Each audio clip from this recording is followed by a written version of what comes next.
새만금 세계 스카우트 잼버리 현장에서 폭염으로 온열 질환 환자가 잇따르며 비판이 이어지자 정치권에도 비상이 걸렸습니다. 네, 취재 기자 연결해 보겠습니다. 이다연 기자, 자세한 소식 전해주시죠. 네, 국회입니다. 여야 모두 더 이상의 환자가 나와서는 안 된다, 대책 마련이 필요하다는 데는 일치한 목소리를 내고 있습니다. 다만 준비가 미흡한 것 아니냐는 책임론과 관련해서는 공방이 오갔습니다. 국민의힘과 정부는 오늘 오전 세계 잼버리와 관련해 긴급 대책을 논의하는 회의를 열고 대책을 점검했는데요. 동시에 국민의힘은 일각에서 잼버리를 정쟁의 소재로 삼으려 한다고 경계하며 준비 과정에서의 시시비비를 가리는 일은 나중에 해도 늦지 않다고 지적했습니다.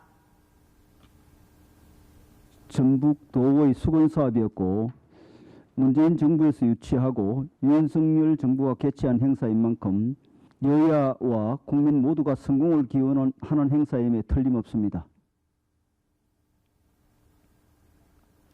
더불어민주당 박광원 원내대표는 오늘 아침 최고위원회의에서 대회 기간 축소 및 중단을 비상하게 검토해 대응하라고 촉구했습니다.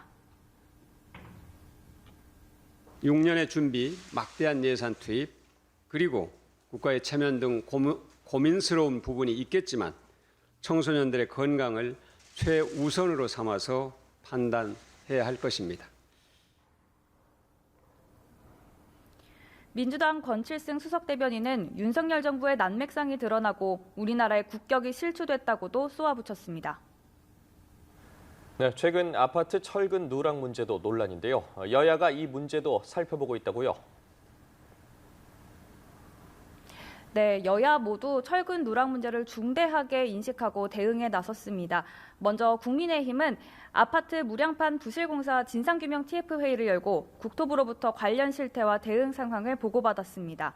또 보강공사 현장을 방문하고 건설업계의 부당한 하도급 거래 등에 대해 공정거래위원회로부터 보고받기로 했습니다. 특히 국민의힘은 업계 내 잘못된 관행이나 처벌 강도 등을 검토해 법제도를 개선하기로 했습니다. 더불어민주당은 오늘 오후 인천 검단에 위치한 아파트 부실 시공 현장에 찾아갔습니다.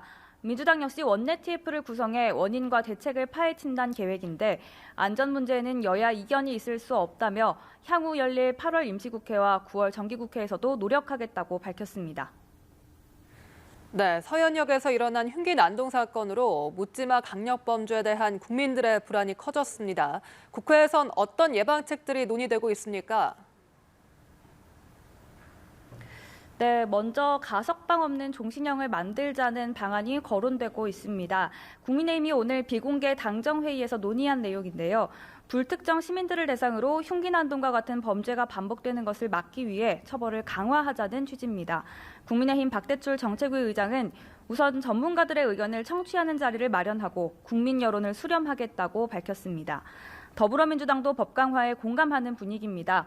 민주당 박광원 원내대표는 이뿐만 아니라 모방범죄에 대해 예외 없이 엄하게 처벌하겠다는 정부의 확고한 의지가 필요하다고도 말했습니다. 법무부 역시 흉악범죄에 엄정 대응하기 위해 가석방을 허용하지 않는 무기형을 형법에 신설하는 것을 검토 중이라고 발표한 만큼 도입에 탄력이 붙고 있습니다. 지금까지 국회에서 전해드렸습니다.